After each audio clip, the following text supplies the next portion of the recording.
இப்போ சரியான sound புயப்பட்டது. So இதுதான் ஃப்ரெண்ட்ஸ் எங்களுடைய ஊர் நேச்சுரல். இங்கே பாருங்கள், இப்போ தான் நெல் போட்டிருக்குறாங்க வந்து. ஸோ கரசலாங்கண்ணி பறிக்கலாம் அப்படின்னு சொல்லிட்டு வந்து இருக்கிறோம்.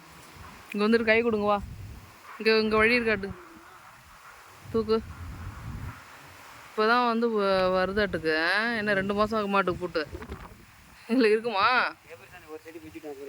எடங்க போட்டு கரசலாங்கண்ணி ஒன்று தெரியுதா கேட்டு. இங்கே பாருங்கள் ஃப்ரெண்ட்ஸு கரசலாங்கண்ணி. ஸோ கரசலாங்கண்ணி பாருங்க காடு வயலில் தான் பறிக்க வந்துருக்கோம். ஒன்று இப்போ கிடச்சிருக்கு.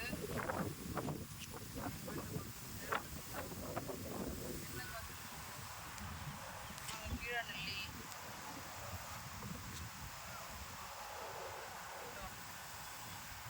பாருங்க கீழே நெல்லி.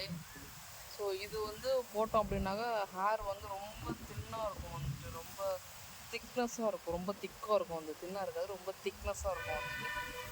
ஹேர் ரொம்ப நல்லாயிருக்கும், ரொம்ப க்ரிப்பாக இருக்குன்னு வைங்களேன். இந்த இது நம்ம கீழே நெல்லியை போட்டோம் அப்படின்னாக்கா கரசலாங்கண்ணி ரொம்ப ஷைனிங் கொடுக்கும், ஃபேஸ் வந்து க்ளோ கொடுக்கும் வந்து. அது நீங்கள் நிறையா யூஸ் பண்ணிங்கன்னாக்கா ஃபேஸ் வந்து ஒயிட்டாக இருக்கும் வந்து.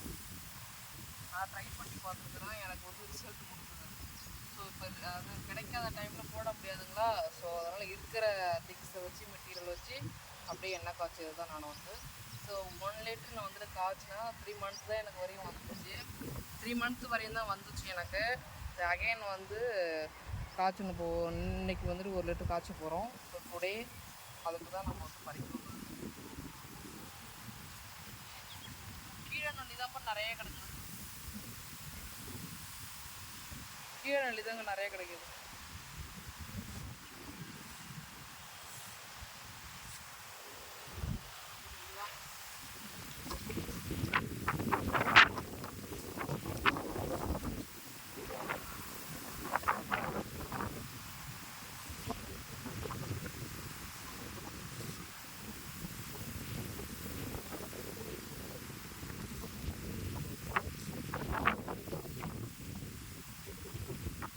நிறைய போடக்கூடாது, லிமிட்டடாக தான் போடணும். ரொம்ப அதிகமாக போடணும் அப்படின்னாக்க ஹேர் வந்து நரைக்கும் வந்து. ஸோ அதனால்